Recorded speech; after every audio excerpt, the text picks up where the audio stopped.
Gusto ko talaga, or prioritize natin dito is matapos man lang yung meeting natin. So sana nakasunod po tayo. So do you have any question muna po regarding sa napag-aralan natin kanina? Wala. Yan. So again, last call. So do you have any question? So,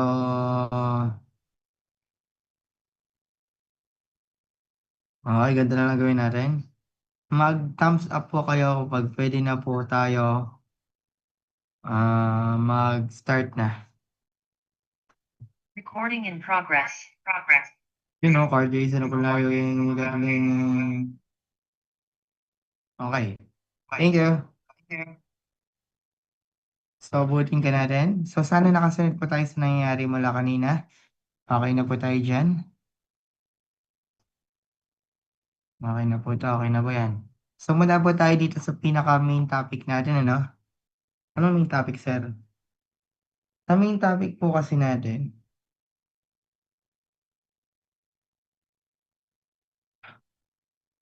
main topic po natin, meron tayong USD calculation. Okay tayo sa WSD.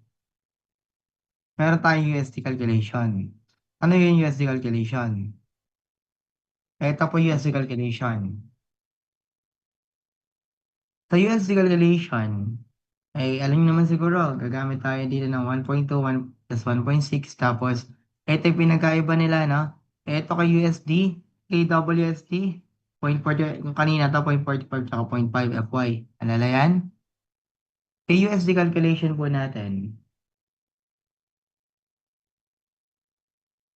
ang nangyayari po dito kay USD calculation, simple lang. Ang ating FC dito is 0.85 ng FC prime. Again, palaging yun na ang FC natin 0.85 FC prime. Etong FS, depende po sa ating mode of design. Okay lang? Kailangan namin pinagkaiba niyan. Alam niyo na siguro kanina. Next po natin dito, medyo mabilis po tayo yung pacing na. So, saan niya, dire-diretso po ako. Tignan ko lang kung nagre-record po yung eto. Ayan, nagre-record naman. So, start po ako dito. So, dito po, meron tayong pinaka-introduction ng ating, ano no, RCD1 natin.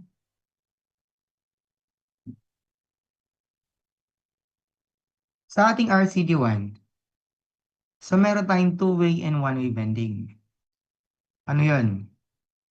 Pag sinabi natin two-way bending, ano po yung two-way bending? Dalawang part po yung nagbe-bend. So, next meeting pa naman natin to, pero kasadahan ka lang to, no? Kasi mahalaga to. Pag ang two-way bending, dalawang part po yung nagbe-bend. Mabilisan lang, ano? Sa one-way bending po, isa lang po yung nagbe-bend. So, ito gagamitin natin. Alayan, additional lang naman to. Okay lang? So, si KBH natin, so total H to yung H natin hindi effective depth. Next po natin dito, ito yung sinabi ko kanina, two-way bending tsaka one-way bending. Pag sinabi natin two-way bending, pag sinabi po natin two-way bending, ito po yung two-way bending So, dalawang part po nagbe-bend. Katulad po dito, nagbe-bend po siya magkabila. That's a two-way bending. Nagets? Again, pag sinabi natin two-way bending, nagbe-bend po magkabilang part. Okay lang?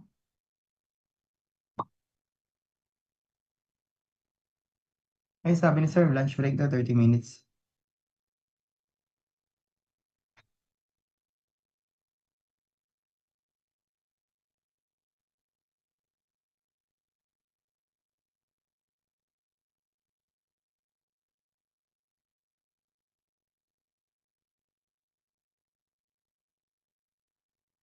Ayan, sana nakakasunod pa rin, na. So, pag two-way bending po natin, eto po yun. Huwag mo na isipin yung mga formula. Next meeting pa po natin. Actually, last meeting pa po. Next meeting pa po yan. Nakasunod? Dalawang part po nagbe-bend, no? May part po nagbe-bend dito, tsaka dito. Yan lang, diretso po tayo. Pag one-way bending po, ito two-way bending, dalawang part. Dito sa one-way bending, isa lang po yung nagbe-bend na part. Ano po yung nagbe-bend na part? Ito lang po, di ba katulad ng slab yan, slab. Hindi po nagbe-bend dito kasi meron tayong beam dyan eh. Okay lang? Hindi po nagbe-bend yan dito kasi beam yan. Dito lang po nagbe-bend na part. Ito strip footing. Sa ating strip footing natin, mamaya break time na lang ulit tayo. Baka mahirapan kayo. Sabi ni Sir 30 minutes daw pala kanina yung lunch. Pero tuloy ko na lang. Putol-putol na lang break time natin mamaya. Okay lang? So ito po nangyari. Ito naman po si ating strip footing. Strip footing natin, ito, hindi po siya nagbe-bend dito kasi pag sinabi na strip footing, mahaba po yan. Mahaba yung wall. So, sobrang haba po niyan, bawal siya mag-bend dito. Dito lang po siya magbe-bend. Ito pa example ng one-way bending. Ang example po ng one-way bending po natin ito. Nakasunod? Sana nakasunod po tayo dito. Ito po yung one-way bending. Ano tawag dito? Retaining wall. Kasi saan po pa siya nagbe-bend? Nagbe-bend po siya dito po sa part na niya kulay red. Di mo pwede siya mag-bend pa kabila, ano?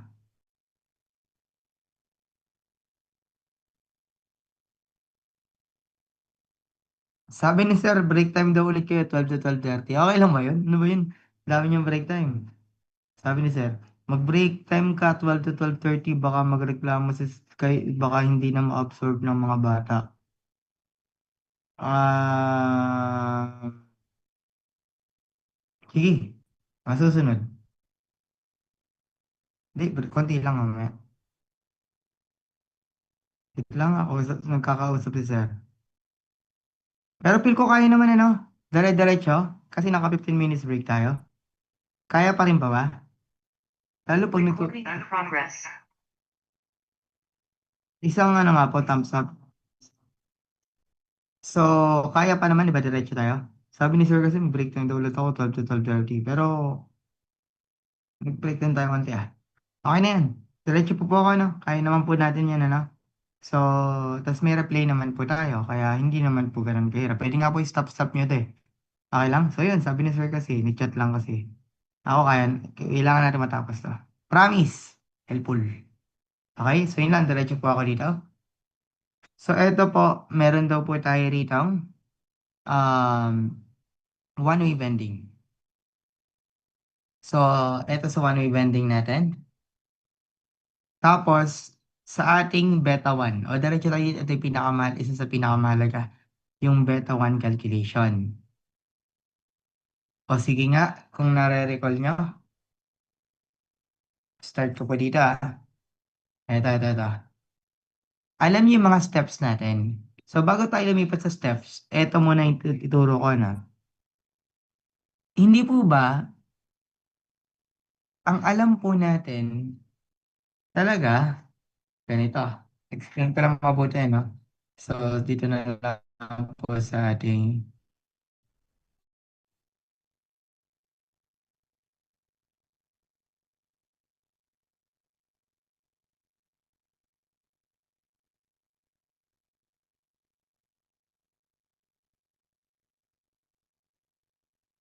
copy ko lang to. Itong part lang mahalaga eh. Ay, USD ano? At USD,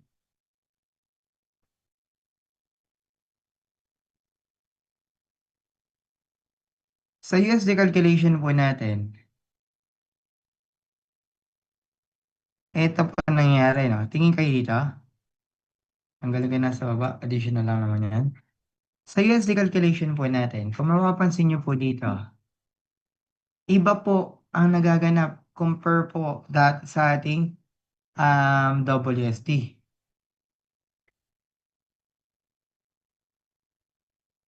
Ito po ang ating WSD. Linear po ang nangyayari dito. Naalala na? Linear po ang nangyayari dito sa WSD. So dito po sa ating USD calculation, ang bago, ang bago po sa WSD, ito po, ay sa USD. Kung kanina linear, parabolic pala yung drawing natin dito ng diagram. Kasi imagine mo, no, kunyari kanina, katulad kanina, yan, simply supported. Copy ko lang to, ah. Kung kanina po ay simply supported po yung ating beam, eto, tingin tayo dito, sumilip ka po. So, hindi ba nakakompress natin? And same pa rin po yung concept. So, ano may magiging tendency dyan? If eto, titingnan natin. So, dito po, inine-neglect na po natin yung part po sa baba. Again, inine-neglect mo na yung etong tension part sa baba. Ay, tama. Ine-neglect na po natin yung tension part po dyan sa baba. Bakit? Kasi nga po, mahina ang concrete sa tension. USD lagi, never. Wala siyang crack, uncrack section. Puro crack po. Nakasunod? So, yung lalaban lang po dito, yung etong kulay blue natin. So, ang lalaban na lang po dito, etong kulay blue na natin ito. Yan. Yan na lamang po ang lalaban dito. Yan na lang po ang lalaban dito. Kung ito po ang lalaban dito, ang magiging tendency po rito, na-imagine nyo, kunyari may loads po tayo. May loads po tayo dito. Just imagine, may loads po tayong pababa. Di ba magiging yung bending natin? Kaka-moment kayo rin. Ang pinapoint ko po dito, kunyari may loads po tayong uniformly distributed load, pahaba, pahaba, may pahaba, pa ganun. So, ang pinapoint ko po dito, sino yung pinakamalakas na nakararanasan? Etong pinakataas. Tama? So, ito yung pinakamataas. Siya po yung pinakamalakas na nararanasan na compression. Yung nandito po, in fact, pahina ng pahina, ayan. Imagine mo ikaw to, dadaganan ka. Di ba pinakamasakit po dito sa part na to? So, ang pinapoint ko po rito, eto po talaga yung nangyayari based on testing. Ang nangyayari po sa atin, based on testing, is what? So, nagkakaroon po tayo dito ng ano, nagkakaroon po tayo ng, nagigets po ito? Nagkakaroon po tayo ng curve. Hindi po diretso, kundi curve. Noong dumating po si Charles Whitney, sinimplify yung calculation. Since eto, medyo complicated po siya. Kung titignan po natin, medyo complicated naman talaga. Kasi kung titignan mo po yung drawing natin dito, ayan yung drawing natin, no?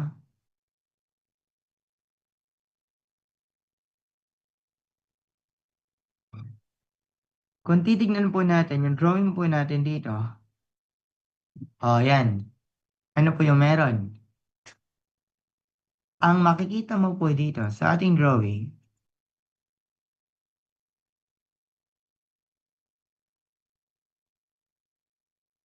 element. Okay na to. Ang makikita po natin sa drawing natin dito, medyo complicated kung kukuhanin mo po yung area na yan. So, dumating si Charles Whitney. Sinimplify po yung calculation into this. Okay lang? So, sinasabi ni Charles Whitney, equal daw po ito tsaka ito. Para ma-simplify lang talaga. In reality, ganito yung nagagawa. Nangyari. Para ma-simplify po yung calculation daw po, sinasabi ni Charles Whitney doon, na i-simplify natin yan. Padaliin natin into this. So, ang nangyayari po rito, so nagkakaroon tayo ng depth of compression block, ete A. Siyempre, kung dito neutral axis, nandito yung C. Tama? Kung nandyan yung neutral axis, nandyan matic si C. Ang meaning po ni C, yung compression. Again, may part po na nako-compress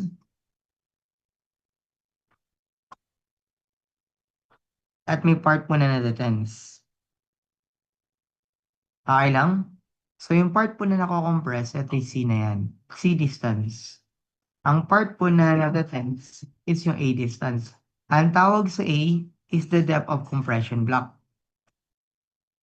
Tapos, sa depth of compression block, naalala nyo, may relationship po si A and B. A is equal sa beta 1C. Alala nyo to? Again, sana naalala po natin yung relationship na to, no? Mahalagang maalala to. Kasi kailangan natin masolve si C mamaya. A is equal sa beta 1C. Yan. So, anong C distance is the distance from the neutral axis at the neutral axis hanggang outermost or extreme compression fiber. Yung pinakamalakas na naranasan na compression. Yun lang. O, diretso tayo dito. So, yun lang naman. Kung nagets po natin yan, diretso po ako, ano? Ang problema natin dito si beta 1. Naalala niyo mag-calculate ng beta 1? Ito po yung sinasabi sa code. Ang sinasabi po sa code natin kay beta 1, ito ano, manakinig tayo mabuti. So, ito po yung code natin sa beta 1. Ipinagkaiba-iba sila, no? Pero hindi man mahalaga dito yung part po nitong 1992 tapos 2001. 1010, 1015 tayo, no? Hindi po yan mahalaga. Ito po, i-prioritize natin. Ang kulay green. Yan. Sa NSCP 2010, NSCP 2015,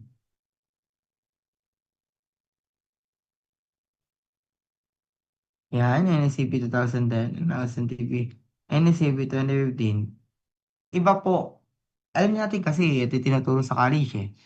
Ang beta 1 natin is 0.85 minus 0.05 multiply by FC prime minus 28. Naalala niyo to? Naalala po ba natin to? So, yung ating beta 1, pansinin niyo sa ating calculation. Sa ating beta 1, takpan ka natin, no? Hindi man mahalaga po yung nasa taas. So, yung beta 1 natin, formula natin 0.85. 0.85 minus 0.05 over tayo ng 7. This is FC prime, ang FC prime natin. So, kunyari, 28. Kapag 28 po yan, i-minus natin 28, di ba 0 kalalabasan? So, ang kalalabas 0.85. So, ito po ang kalalabasan yan, 0.85. Ang beta 1 natin, 0.85. If this is 0.85, yung beta 1 natin, kapag 28, ganun din po gagawin mo kapag ang FC prime po natin, kunyari 24. 0.88 to, sir.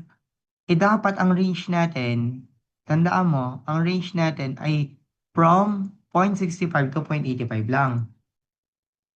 Again, ang range natin, dapat hindi po tayo lumagpas dito.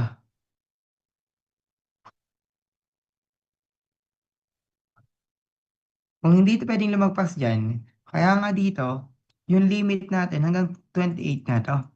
So, hanggang 28 lang. Kapag naging 28 kasi yan, syempre, tataas ang tataas pa to kasi magiging, nyari, ito naging 23. Magne-negative yung lalabas dito. Mag-a-add dito, di ba? So, tataas po ng 0.85. Pakita ko sa'yo, ilalagpas sa 0.85. So, yun lang. Dapat alam mo kapag ang FC prime natin is less than 28 or equals to 28, matik beta 1 mo 0.85. Ganun din po nangyayari dito. Kapag ang FC prime po natin dito is 56. Oh, sakto 0.65, di ba? Kapag ang nangyari po dito, this is equal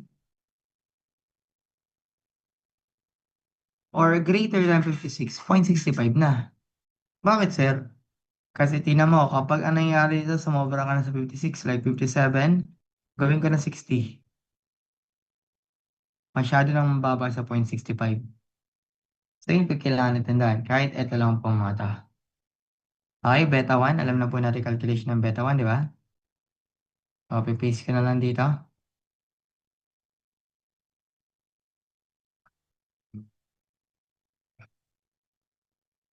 Ito po yung beta 1 natin. Yan ang beta 1.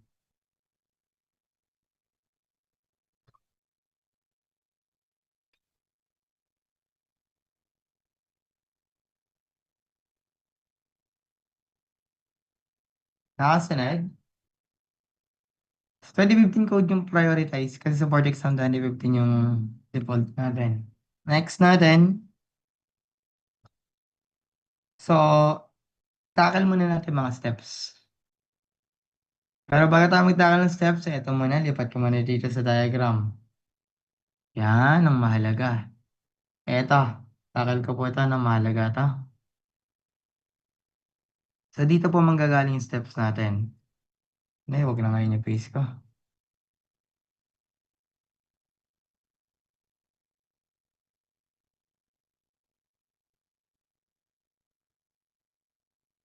Yan, ayusin ko lang ta.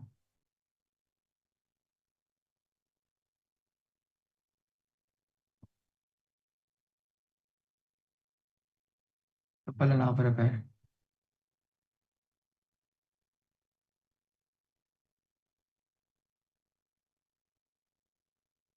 Dito na lang, sumasobra na ako sa steps by step natin ah.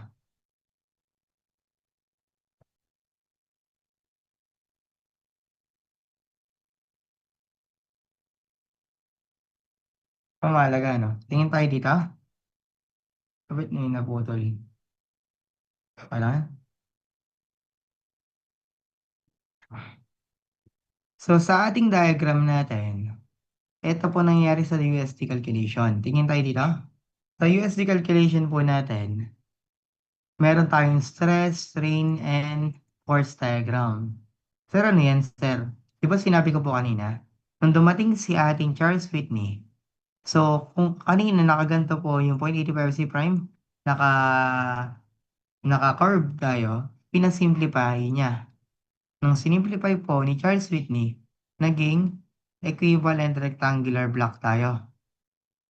Tama? Kung naging equivalent rectangular block tayo, ano ibig sabihin nun? Ang ibig sabihin po nun, so kunyari, may example tayo dito. Ito example. Ito any shape to. May part po na nako-compress, ito yung neutral axis. Ang nasa taas natin, matik, alam naman po siguro natin lahat, no? Ang nasa taas po natin dito, siya po si ating compression. Ito yung taas ng neutral axis. Sir, bakit may guhit dito? Yung guhit na yan, it signifies lang po, huwag mo isipin masyado, no? It signifies lamang po yan na katapat lang po siya ni A. Okay lang? So, in reality kasi, eto talaga nangyari. Pero sinimplify nga po ni Charles Whitney. Yung A na daw po natin, hindi yun naman talaga buo. So, may part po na hindi lumalaban sa concrete. Okay lang? Again, may part po na hindi lumalaban si concrete natin.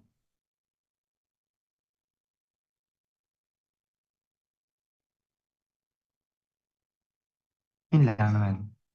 Ang part po na hindi lumalaban si concrete, sana tingin tayo dito, A po yung depth of compression block. Kaya po rito, ay sa part po na lumalaban sa concrete, A po yun. So may part po dito na hindi lumalaban sa concrete, yung nasa baba na to. So pag kinuha mo yung difference na yun, yun yun. C minus A. Sir, bakit yung C buo? Yung C kasi natin kung bakit siya buo. Siyempre, buong part na to, nako-compress. Kaya C tawag dyan, distance na yan. Liwanag? Yun lang naman mahalaga dun sa part na yan. Liitan ko nga to. Ito yung pinakamalabo. I-lighter color ko lang.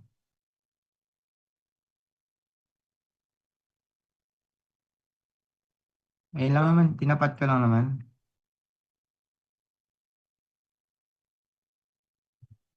So yan, proceed tayo dito. Ang nangyari po dito, ito yung A natin. Maliwanag? Wala pa naman akong ginagawang bago. Ito yung C natin, ito yung strain diagram. Take note sa strain natin, ang pinakamalakas po nararanasan ni concrete ay yung ating what? Ang pinakamalakas mong mararanasan ni concrete natin, tandaan natin, is yung ating 0.03 strain natin. Maliwanag yan. 0.003 ha. Next po natin, yung C natin. Ito yung C is the distance from the neutral axis to the extreme compression fiber. Hanggang dito yan. Eh di ba effective depth po dt? So d minus theta.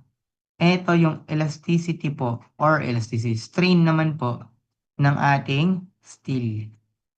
Okay lang? Sana nakakasunod tayo. Alamin naman siguro kung bakit.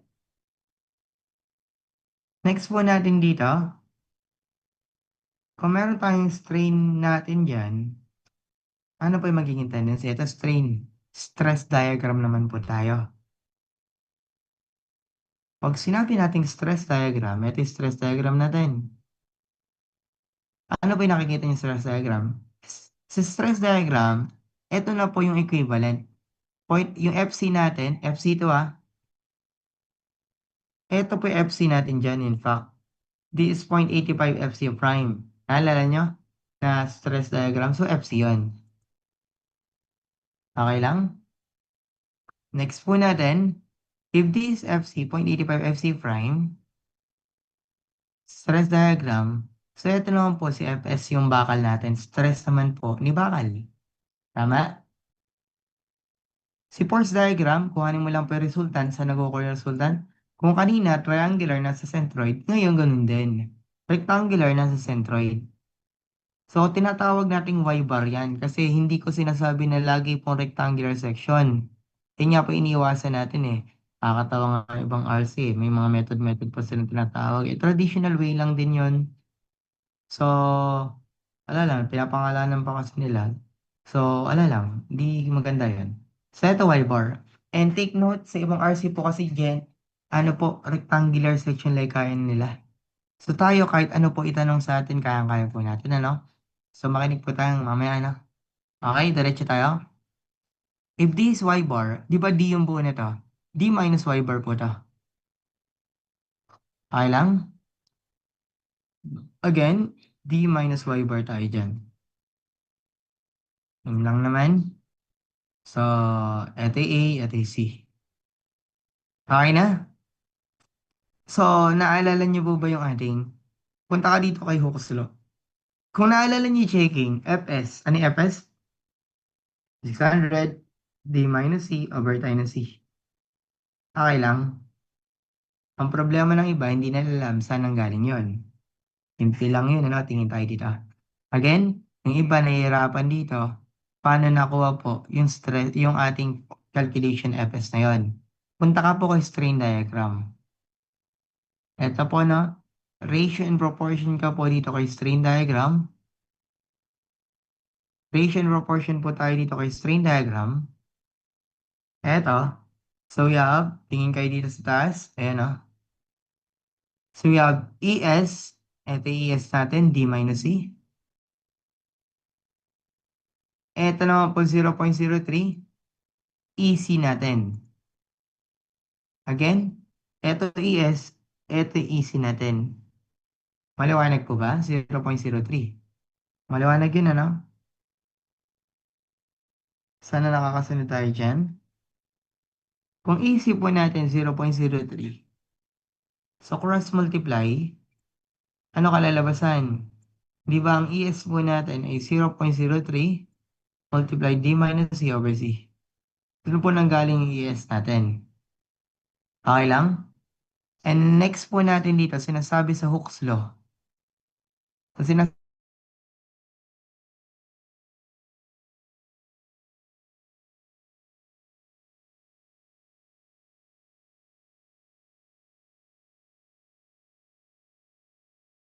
Recording stopped.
Di ko alam ba guys, ba't na ako nawala na?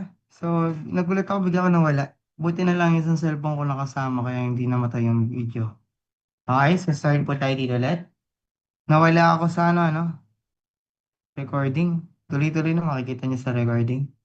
So, okay, start po tayo dito. So, meron daw po tayo ditong problem. Ang nangyari po rito sa problem, okay, tuloy lang ako, no? So, ba't nawala yun? Recording in progress.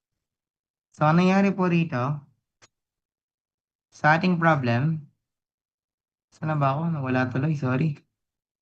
Dito ako na-stop. Di ba sinabi ko kanina, Hooke's Law, stress is directly proportional to the strain. Di ba hindi pwedeng ganito po ilagay natin, gumagamit tayo ng equal. Tapos, proportionality constant. Hindi po tayo K, kundi ES. From this direct substitution, alam natin na ang elasticity ng steel natin is equal sa 200,000. Tapos, yung ES natin, na-calculate na po natin sa steel natin, ito po, 0.003 D minus C, ito po yung D minus C, over C. Sa direct substitution, 600 D minus C, over C. Dun po nagmula yung ating calculation ng Fs. Okay lang na? Sorry. Hindi ko lang ba't nawala kasi. So again, dito po nagmula yung calculation ng ating Fs, no? So, strain diagram and so on. Okay lang? So, kung kanina sa WSD natin, ano yung mga steps? Sana umikot yung steps natin. Naalala niyo yung steps natin kanina? Umikot po yung steps natin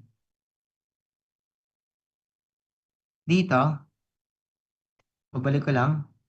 Ang steps natin dito is umikot lang sa tatlo. Eto. So, ganun po yung gagawin din natin sa ating USD calculation. Bakit sa USD calculation? Meron din po tayong step or analysis. Saan ba yun? Sa step or analysis natin, eto lang po natingin tayo dito. Same lang din po kanina, tatlo lang po yung steps natin. Pakita ko po sa inyo, no? Summation of forces horizontal. Again, summation of forces horizontal. Kasi po, force diagram, kaya nga force eh. Pag summation tayo ng force horizontal, sino yung ikot? Ito lang pong dalawa. Kasi SRB lang po tayo eh. Ito lang pong C, ito lang pong D. Summation ng force horizontal. So, na-check mo muna sa Fs. Di ba alam na po natin calculation ng Fs na 600 D minus C over C? Okay lang? As moment ka na lang po, kahit kanina. Summation of moment tayo. Pag nag-summation tayo ng moment, yun na po yung magiging calculation. Okay lang? So, ganito po yung step 1. Summation of force horizontal. Laging mag-assume still yields. Ang forces natin dito, punta ka lang po kay force diagram. At force diagram to, alam naman natin kung bakit. Kaya nga forces eh.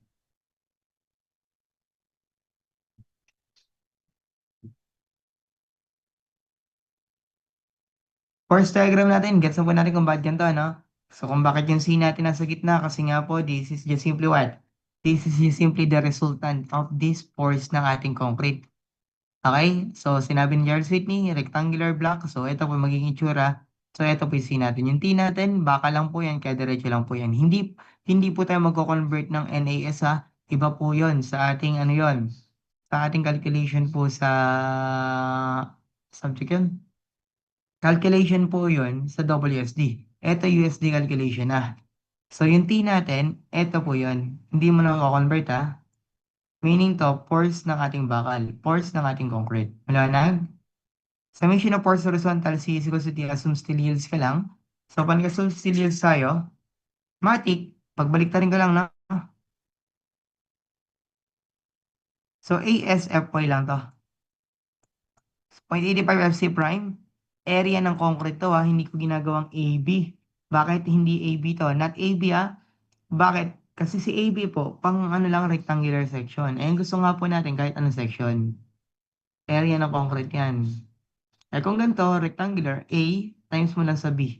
Yung B po natin, yung width po na to, perpendicular. Okay lang? Ang unang masolve mo dyan, si A. Di ba A is equal sa beta 1C? Masolve mo naman si C. Ganun lang po yung magiging syntax natin. Sana nakasunod tayo, no? Ang step 1, masolve na si A. Sunod, si C naman po. Maliwanag yan? Sana nakasunod tayo? Sana nakasunod tayo dyan? Next po natin, check po na si FS. Sa FS po natin, di ba na-derive na po na saan nanggaling po yung FS na yan eh. So si FS po natin, 600D minus C over C. Liwanag? Kapag ang nangyari po dito, nag-solve ka ng FS mo, yung FS mo, less than or equal sa Fy, compression controlled, 0.65 agad. Nakasunod?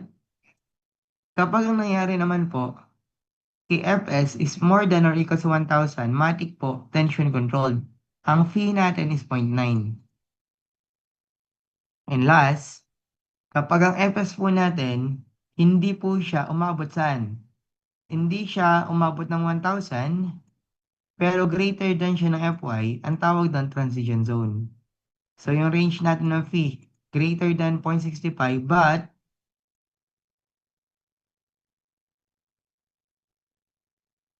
greater than 0.65 but less than 0.9. Sir, parang hindi ko siya magets. Ito, take note, no? Para magets po natin, pakita ko po sa inyo yung ating PowerPoint related. Patingin tayo dito sa ating ano. Ayan. Yan po kasi yung maging itsura ng flexural strength natin. What do you mean maging itsura ng flexural strength natin, sir? Ang nakikita niyo po ngayon, ito po yung phi. Di ba si phi natin, alam natin lahat, siya po si reduction factor. Si phi po natin, siya po si reduction factor. Yan. Si ating Fs, so ito po yung Fs natin. Alam natin kung sino yung Fs.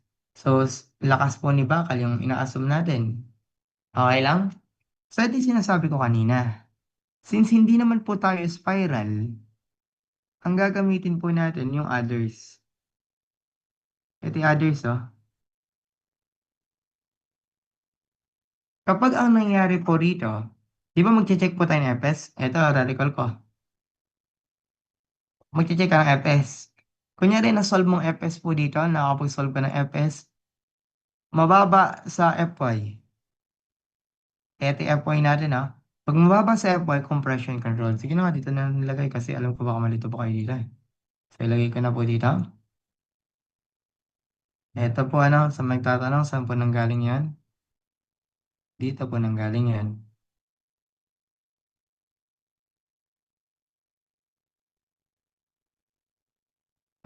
Ulitin ka. Kapag ang Fs po natin is less than Fy, kunyari nag-solve ko na Fs, mababa sa Fy. Ito nga po yung compression control. So dito po siya papasok sa compression control if ever na ang mangyari less than tayo ng Fy or equal. Gets? Kapag ang nangyari naman po, mas mataas tayo sa 1,000, mas mataas sa 1,000, tension controlled na po tawag doon. Nagets nyo? Kaya nga po dito, kung kanina ang ating fee is 0.65, ito yung 0.65 fee natin. 0.65 na fee, ito yan. Ganon din po rito. 0.9 po yung fee natin. So, ang mangyayari po rito, 1,000 MPa. So, ito po nangyari, no? Ulitin ko. Ulitin kayo sa taas. Kapag ang ating Fs is less than Fy, 0.65 yung V, reduction factor. Kapag ang nangyari naman po sa ating Fs is greater than or equal sa 1,000, greater than equals sa 1,000, ito po yan. So, ang fee natin, tingin ka dito, 0.9. Okay? Next po natin dito, last na, paano kung hindi siya umabot? Transition zone po yan, ito yung transition zone. At transition zone, ito po kasi mangyayari sa transition zone. At transition zone,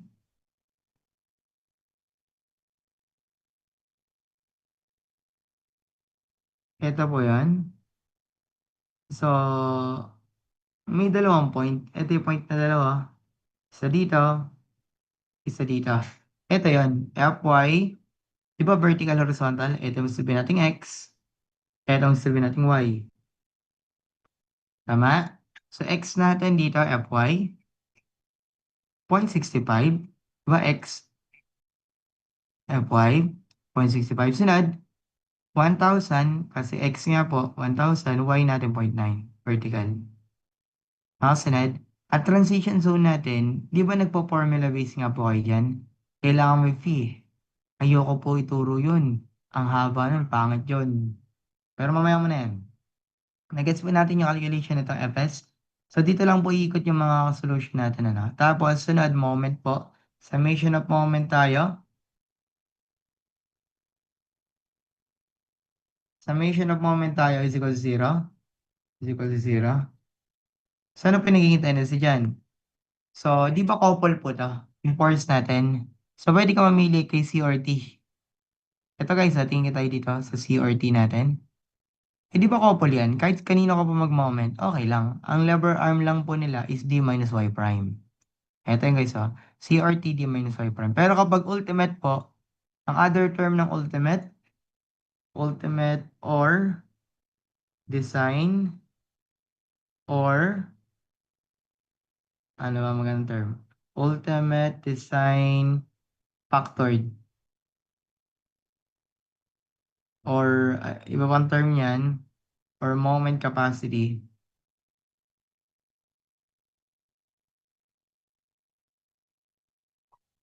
Ultimate yon. So, lalagyan mo ng reduction factor. Kaya nga po dito kailangan natin ng reduction factor eh.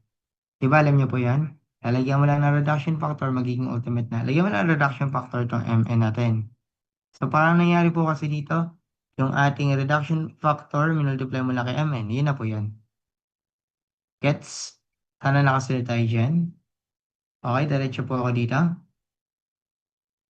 So, ito po magiging tendency niyan. Ang magiging tendency po dyan, at transition zone po natin, ang problema mo dito, yung fee natin, di ba? At reduction factor, yung fee calculation. So, nung college kayo, ang tinuturo sa inyo, ganito kayo mag-calculate ng fee, di ba? Pangit po yan. Ayoko niyan, pangit. Bakit pangit? Bakit pangit? Kasi po, ang reduction factor po natin fee, medyo mahaba yung formula. Eh kung mapapansin mo, linear lang yan, no? Linear. Pwede ka mag-mode 3-2 na lang. Again, ayoko po yun, ano? Ayoko pong gumamit nito. Kung ayaw ko gumamit yan, pwede ka pong maganto, no? Mode 3-2 lang. Kasi may dalawang points, mode 3-2 ka lang. Ito, solution number 1, solution number 2, caltic na lang tayo. P for reduction factor, transition zone.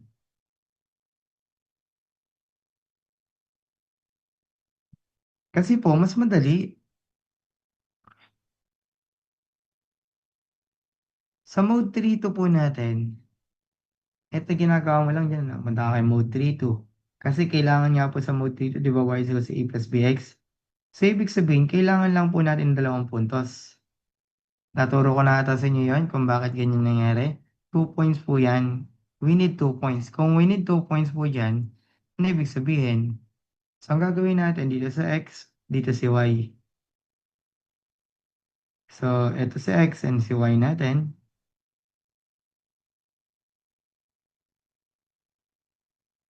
Yan. Yan. Si x po natin, nilalagay po natin dito. Si ating fs. Si ating y, ang ilalagay po kay y, yung mga reduction factor. Kahit baliktad, okay lang. Pero mas maganda, maggawa na lang po tayo ng ano, pattern ba. So, dito may dalawang points. Kita nyo na may dalawang point na yan. Yun po yung gagamitin natin. So, dito ilalagay mo si fy. Dito, hindi ako masyadong light. Dito, lalagay po na si fy. Kasi ito po yung sabi x eh. So, we have fy. Dito, 0.65 cp kasi yan. Dito, lalagay mo si 1,000. Dito, lalagay mo si 0.9. Ang gagawin mo lang po dyan, para makompute po natin si p, punta ka kay CA apps regression. Pakita ko lang magiging syntax. Pinito mo CA apps regression. So, para ma-solve po natin si V, mag-iinit na ng laptop pa. So, si V natin is equal saan? V natin, yung na-solve mong FS po kanina, yung na-solve mong FS kanina, lagyan mo lang po ng y hat. Yung lalabas po na feed yan. Yan, promise yan. So, madali yan kaysa po mag-formula base. Okay lang. So, ito po yung magiging sagot natin dito sa ating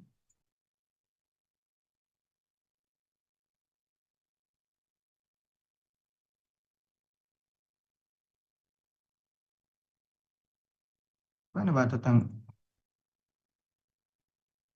okay na to? So, ano ko lang to, no? Screen, sobra. Screenshot ko lang to.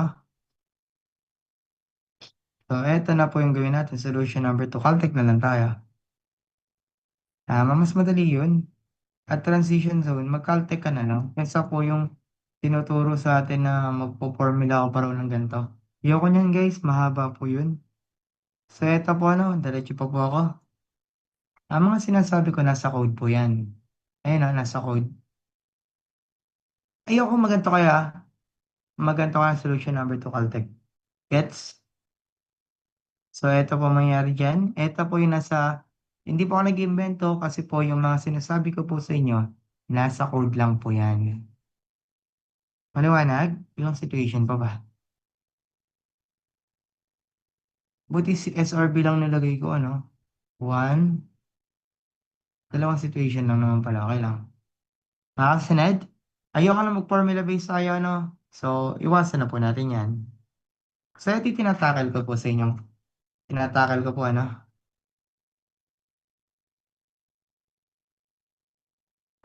Ang tinatakal ko po rito, simple lang. So, yan. Ang tinatakal po natin dito, kanina pa, ayokong gamitin nyo po ito. Makikita nyo yun sa review center na iba, like RI, CPRC, yung mga ganun. Maraming review center. Ayoko po na gamitin po natin or masanay po tayo dito. Bakit? Kasi po, pang rectangular section lang po yung solution po na to. Yung iba, di ko alam kung sa college, ginagawa niya rin po ito. Sinasolve niyo si Romax, si Romin. Ayoko rin po niyan. Bakit? Rectangular section lang yung kaya solve niyan. Kapati itong mga W, yung R, yung row balance, or rectangular section lang po mga yan. Yan, gusto mo yung point out, sir. Masanay po tayo na ang gamitin natin si AS tapos AS Max. Next meeting, matatakal natin sa double reinforced beam, no? Sa ngayon, singly reinforced beam pa lang naman po tayo. Okay lang? Gets? So, ito gagamitin natin na any section. So, ito yung sinasabi ko po sa inyo, raw balance 2015 tsaka 2001, 1992. So, hindi ko na, huwag muna kami saduhin. Tinapakita ko lang po sa inyo yung code. Okay lang? So, code lang po yan. Huwag kayong mag-alala. Eto, code lang din po. Next meeting pa naman natin itatakal kung ano pong meaning yan. Kasi, di pa naman po tayo aabot sa double reinforce. Sa double reinforce po kasi yan. Kung bakit ko po sinasabi sa inyo na mas maganda po for any section, may mga problem related po kasi tayo, katulad po nito na lumabas sa board exam. Paano mo sasagutan kung USD calculation lumabas po yan? Hindi po kaya yan ng gatong solution. Hindi po kaya ng mga raw solution. Ang pinapoint ko po sa inyo, mag-AS po tayo kahit anong shape. Kahit shape of yung nga, di ba? um, anong shape like rectangular, triangular, bilog, circular, and so on and so forth. So, mas maganda magpaka-generalize tayo. Okay? Ito gamitin natin. Pero next meeting pa naman yun. Sa AS Max tayo, tsaka AS Min na. Yun lang. So, addition na lang naman po yan. For balance condition, ala lang naman to.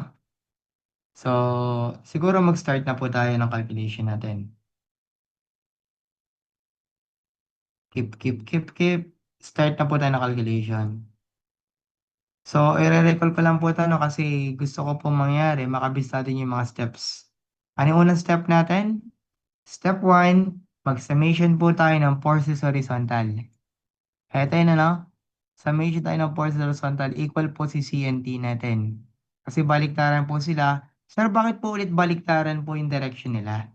Kasi po, ulitin ko, ang ating taas po na to ay nako-compress. Ang baba ay natetense. Kaya po, ang lahat po ng mga nasa taas ay pag ganyan direction. Ang nasa baba naman po ay pag ganyan direction. Maliwanag? Ayan, chat si sir. Mag-break timing ko muna raw kayo guys. Alas, hindi ko lang si boss. Bossing na rin yung bossing. Sige, mamaya na lang ulit. 15 minutes na lang. 20. Aabot naman siguro tayo dyan. Sundin ko lang si sir. Baka raw kasi sabi niya, baka raw hindi niya raw ma-absorb. Kain pa kayo guys. Sige. Understandable naman. So yun po. Isang thumbs up kung nandiyan po kayo. So sabi ni sir, break time daw po muna tayo. Sundin ko yun. Kain muna kayo na ulit. So thank you. Daming thumbs up no. Isa-isayin ko nga. Si Francine, si James Carr, Mark Ivan, Justin, Mark Ivan, Christine, Heart ni Angelo. Yun na. Yun lang guys. Kate Olivares, Wow ni Justin Per, Julian R, John Vincent, shout up sa inyo. So, yun lang guys. Justin. Okay, start po tayo. Start. Break time muna tayo sandali kasi yun sabi ni sir. Abot naman po tayo, natandaan lang po natin yung mga steps po natin. First step, summation of force horizontal. After natin mag-summation of force horizontal, hindi po tayo, siguro yung alam nyo ganito, no? 0.85, FC prime, AB. Pang rectangular section lang yan. Kaya nga pag ginagawa ko dito, area ng concrete. Okay lang? Pag rectangular, AB tayo. Pero kapag ibang shape, AC na lang tayo. Mamaya maabutan natin sa triangular. Okay lang? So yung A natin, ma-solve mo. A beta 1C, C ma-solve natin. Sunod, check mo si Fs. Di ba meron tayong tatlong mangyayari? Si Fs natin, tatlo yung mangyayari dyan. Ito po. Then, summation of moment tayo. Pag summation tayo ng moment, CRT, D minus Y prime. Kung rectangular, A over 2 to.